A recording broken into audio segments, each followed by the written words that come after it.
बिस्मिल्लाहिर्रहमानिर्रहीम। अस्सलाम वालेकुम नाज़रीन, उम्मीद है आप सब खैर व आफियत से होंगे। आइए चलते हैं 3 नवंबर 2022 को, जब इमरान खान साहब ने अपना मुक्का लहराकर मज़ामत की शुरुआत कर दी थी। इमरान खान साहब को 10 अप्रैल 2022 को अपनी हुकूमत से निकाला गया, यानी जबरन निकाला गया। इमरान खान साहब की मेजॉरिटी को माइनॉरिटी में कन्वर्ट करके, मंडियाँ लगा के, इस्टेब्लिशमेंट अपना गंदा खेल खेल के, लोगों को डरा के, धमका के और लोगों को ज़मीर ख़रीद कर इमरान खान साहब की हुकूमत का तख्ता धड़ल्ले से गिराया गया। उसके बाद पाकिस्तानी अवाम इमरान खान साहब के साथ खड़ी हो गई और चलते ही चलते इमरान खान साहब ने लॉन्ग मार्च का ऐलान कर दिया, जो कि पहला लॉन्ग मार्च 25 जुलाई को आया था और वो वापस चला गया। फिर खान साहब ने एक और लॉन्ग मार्च किया, जिसमें खान साहब को 3 गोलियां लगी थी राइट साइड टांग में। आइए चलते हैं उस मज़म्मत के बारे में जानते हैं, जो खान साहब ने अपने जिस्म पर 3 गोलियां खाकर एक मुक्का लहराया था।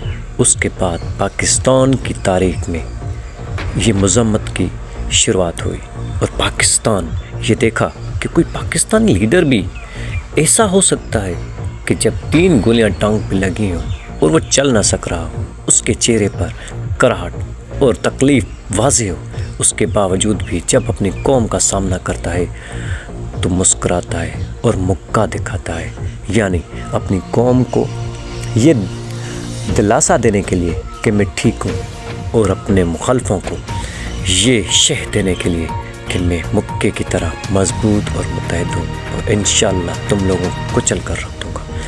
इमरान खान साहब ने ये मज़म्मती मुक्का लहरा कर लोगों के दिलों को पुरनूर कर दिया, क्योंकि जैसे ही खान साहब पे 3 नवंबर को वज़ीराबाद में गोलियां चली थी, तो खान साहब की 25 करोड़ आवाम जो दिल से प्यार करती है, जिसे मुर्शिद मानती है, अपना रहनुमा मानती है, अपना उस्ताद मानती है, उन सब के दिल रुक गए थे।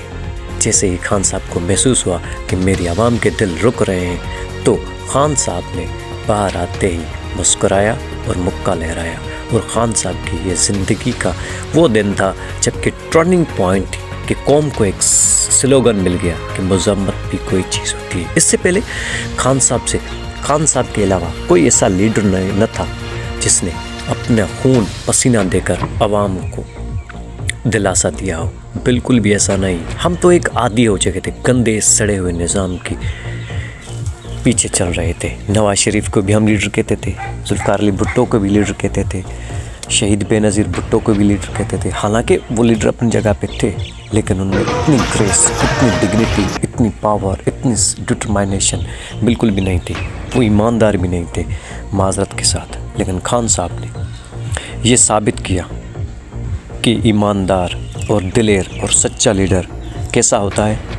वो 2025 की आवाम और नौजवानों को खान साहब ने अपनी अमल और कौल फेल से ज़ाहिर कर दिया। मौलाना तारिक जमील फरमाते हैं कि जिस तरह से इमरान खान साहब ने अपनी कौम को ला इलाहा इल्लल्लाह का मतलब समझाया है, इस तरह से कोई अच्छा आलिम भी नहीं समझा सकता था कि ला इलाहा इल्लल्लाह इंसान को गैरत देता है, ग़ुलामी के बुतों से निजात दिलाता है, आज़ादी दिलाता है। तो यही खान साहब का लबे लुबाब है कि मेरी पार्टी में सिर्फ वही लोग रहेंगे जो कि दिलेर, निडर और कुछ भी आगे सोचने का ना सोचते हों, यानी वो सिर्फ अपनी कौम और मुल्क का सोचते हों, अपनी जान की परवाह किए बगैर ही हमारे नज़रे पर डटे हुए हों। जैसे वज़ीराबाद में इमरान खान साहब को गोलियां लगी थी, लोग रो रहे थे।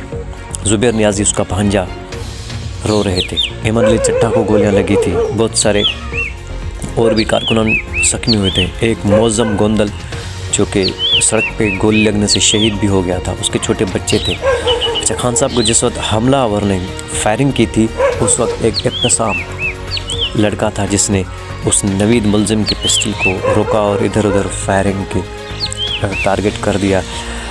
नवीद तो एक, आप सबको पता है कि एक अलामती मुजरिम करार ठहरा, हालांकि इसके पीछे कोई और था।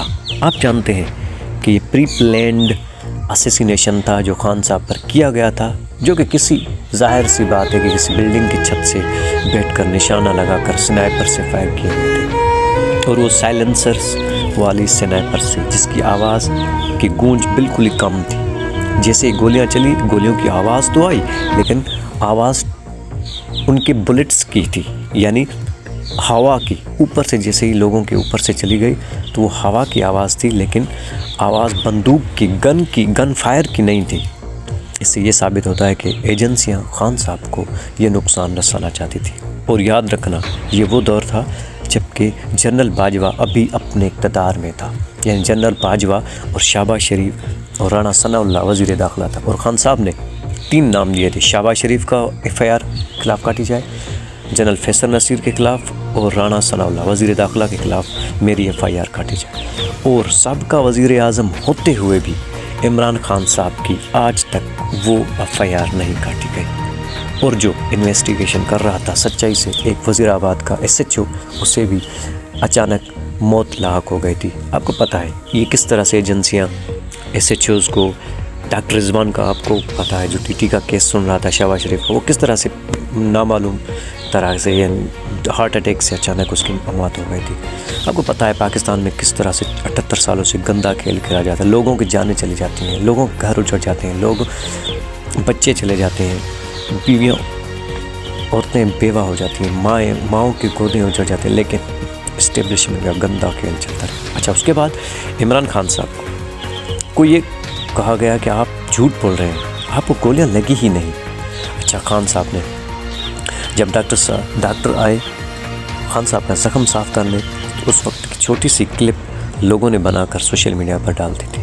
اچھا، وہ کلپ واضح بتا رہی تھی کہ 2 خان صاحب کو گولیاں گھٹنوں کے اوپر لگی تھی، یعنی گھٹنوں کے اوپر والے حصے پر، اور 1 گولی جو کہ گھٹنے کے نیچے لگی تھی۔ یہ تینوں گولیاں رائٹ سائڈ پہ لگی ہوئی تھی، رائٹ ٹانگ پہ لگی ہوئی تھی، اور اللہ کا کرم ہے کہ خان صاحب کو ایسی جگہ پہ گولی نہیں لگی ہوئی تھی جہاں کہ اس کی جان کو خطرہ ہو جاتا۔